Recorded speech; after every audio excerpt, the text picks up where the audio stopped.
បាទសួស្តីប្រិយមិត្តអ្នកសិក្សាថ្ងៃនេះពី Channel គណិតវិទ្យា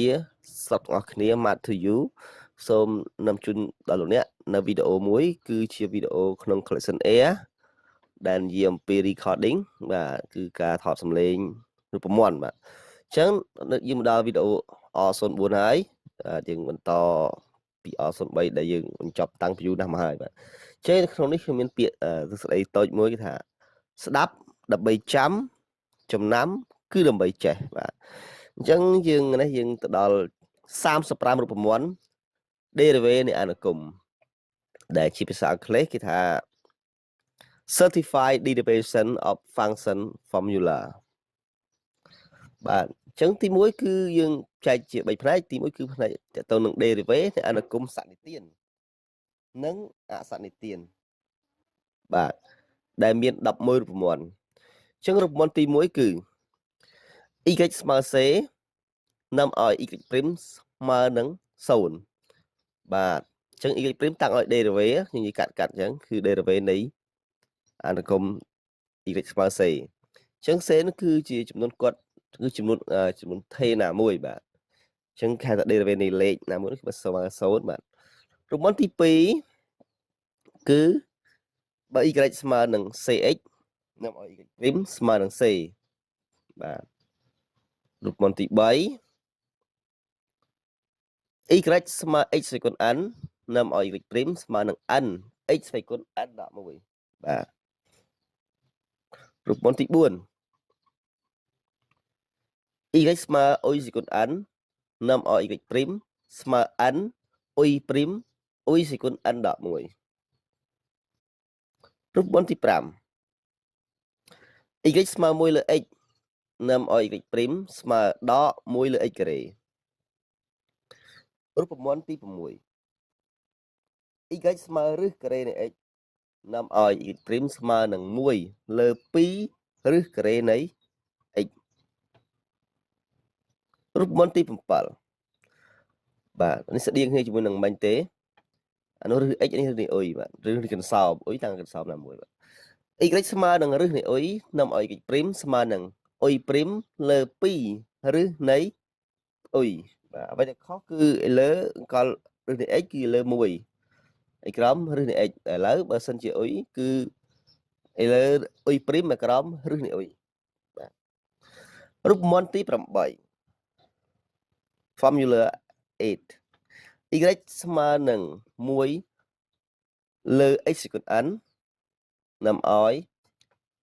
y' ស្មើនឹងដក n លើ x សេគុណ n បូក1បាទរូបមន្តទី9 1លើ y សេគុណ n នាំឲ្យ y'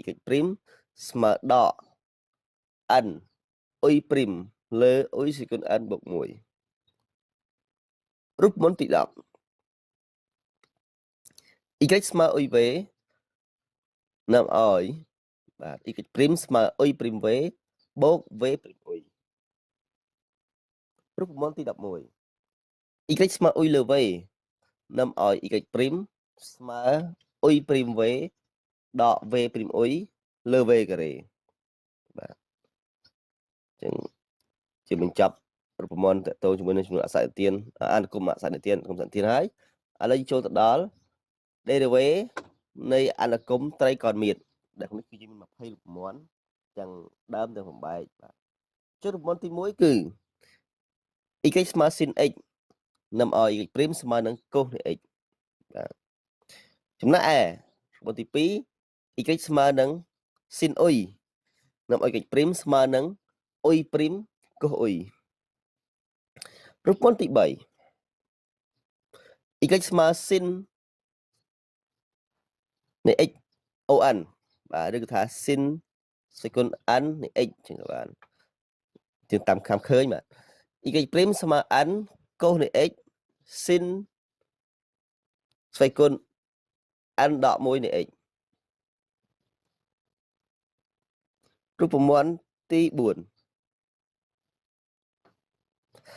y ស្មើ sin សេគុណ n នៃ y នាំឲ្យ y' ស្មើនឹង n y' cos y sin សេគុណ n ដក1នៃ y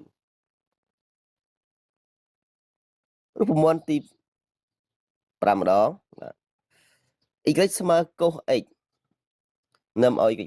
ស្មើនឹងដក sin x រូបមន្តទី6 បាទ y ស្មើកុស y នាំឲ្យ y' ស្មើនឹងដក y' sin y រូបមន្តទី7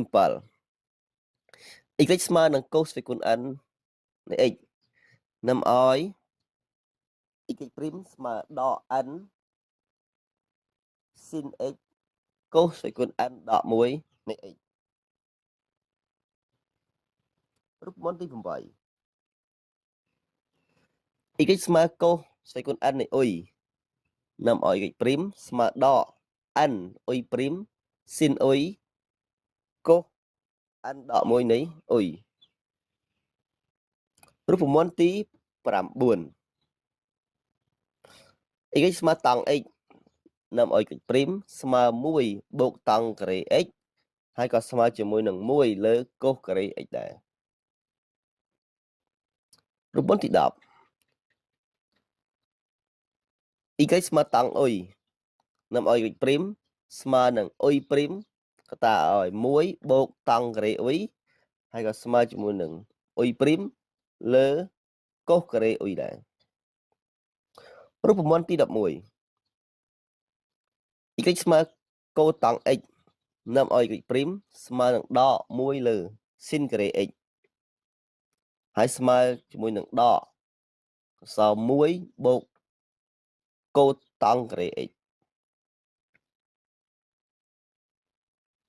រូបមន្តទី12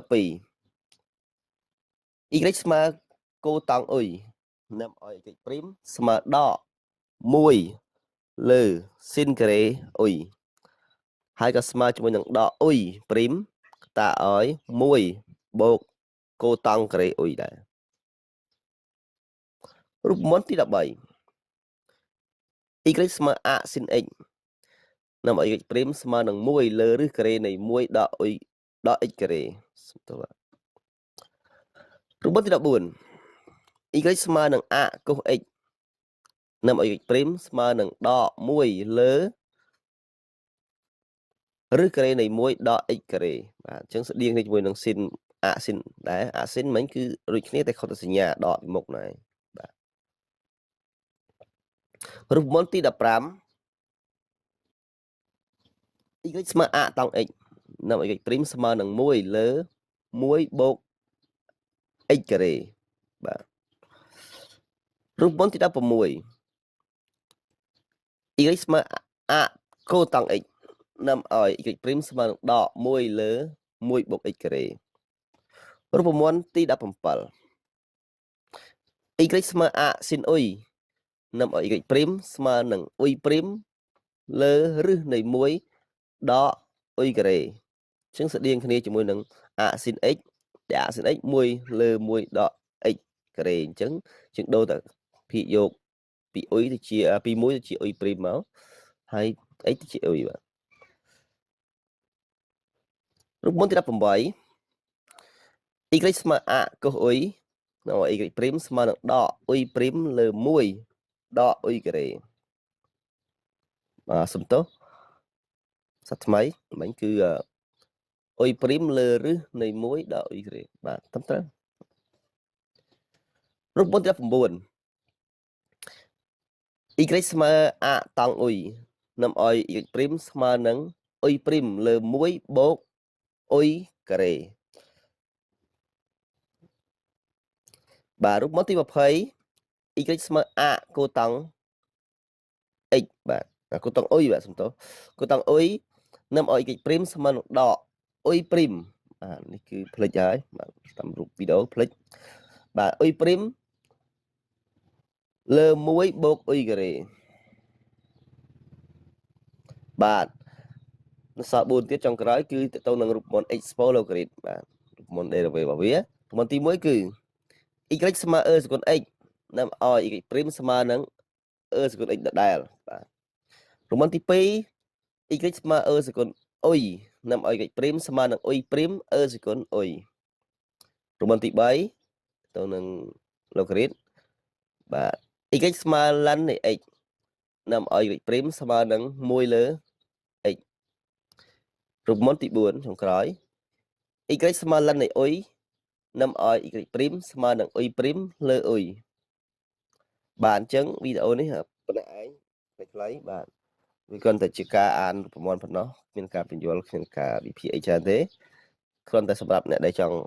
ស្ដាប់បាទមើលនឹងស្ដាប់ប៉ុណ្ណឹងឯងបាទថ្ងៃខាងក្រោយខ្ញុំនឹងព្យាយាមធ្វើវីដេអូដែលពាក់ព័ន្ធនឹងការបញ្យល់នេះជាក្រោយបាទសូមអរគុណthank for watching បាទអញ្ចឹងសូមជួយ subscribe ផងបើសិនជាអ្នកមិនទាន់ subscribe channel របស់ខ្ញុំបាទហើយបើមានសំណុំពរអីអ្វីមួយសូមបើកចិត្តទូលាយក្នុងការ comment សួរឬក៏សំណុំពរមកអ្វីដែលខ្ញុំអាចជួយបានខ្ញុំអាចធ្វើបានខ្ញុំនឹងធ្វើជូនអ្នកទាំងអស់គ្នាបាទសូមអរគុណដល់ទៀតបាទ